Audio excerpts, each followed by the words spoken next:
You've probably seen a lot of fundraising campaigns over the years, and especially year-end fundraising campaigns like Giving Tuesday or maybe even other seasonal holiday campaigns that nonprofits run that appear to have a lot of momentum behind them. It's pretty exciting, right?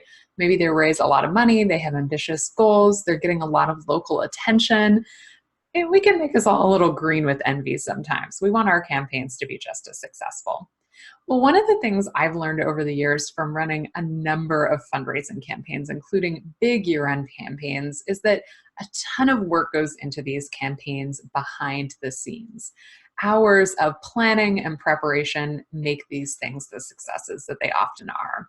In fact, I worked on one year-end campaign for several years that raised over $5 million in the month of December. And I can tell you that kind of result did not just magically happen because we started planning in November. So in this video, I want to walk you through what it takes to really plan a successful fundraising campaign and walk you through some steps that you can follow for your organization, whether you're working on your year-end campaign or building up to a new seasonal campaign this fall. Hey there, and welcome back to my channel. My name is Vanessa Lockshin. I'm the president of the Storytelling Nonprofit. So we're going to talk today about running successful fundraising campaigns, which, as I said in the intro of this video, is not something that just magically happens for organizations. There's often a bit of formula and a lot of planning and preparation that goes into these things.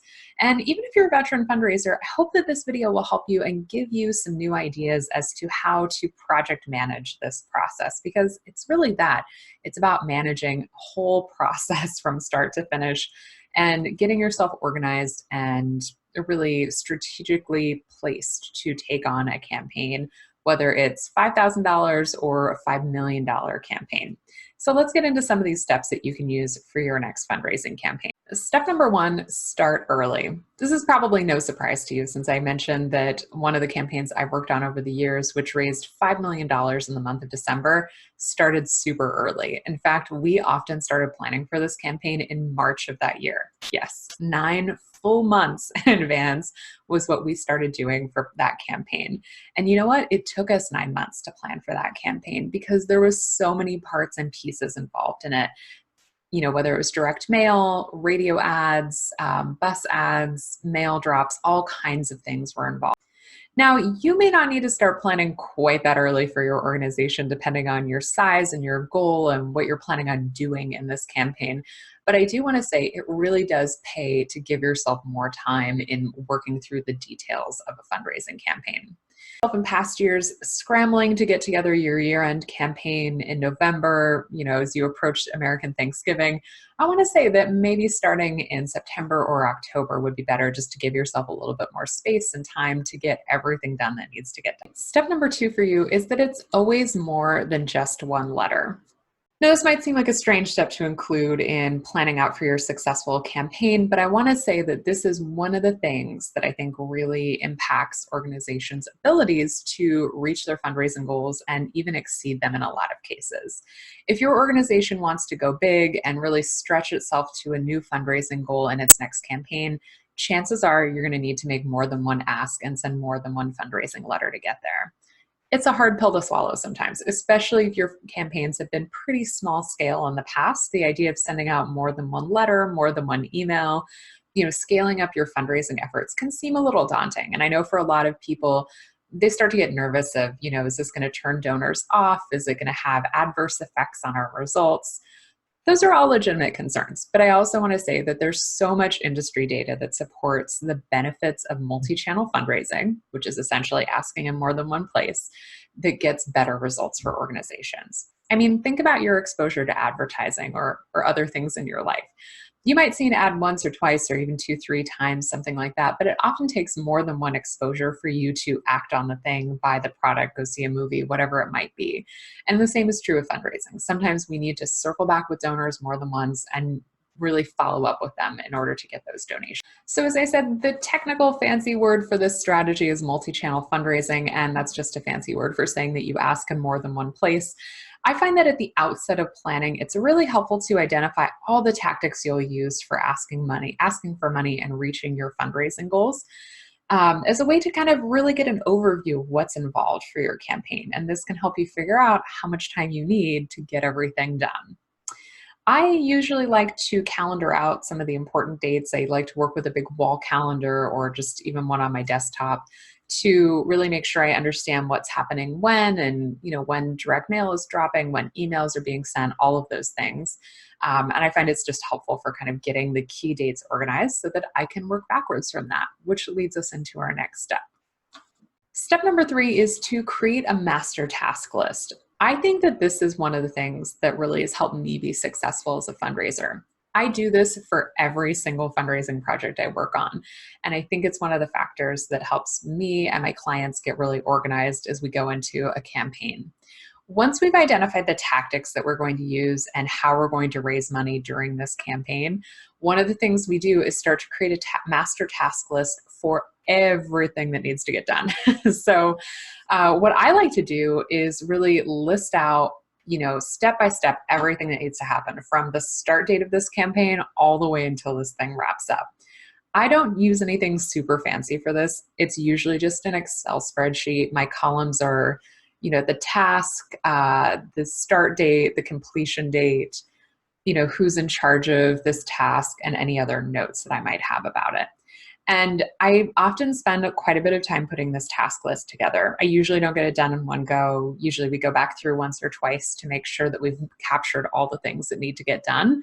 But this is about giving yourself the granular step-by-step, play-by-play of what needs to get done for your fundraising campaign.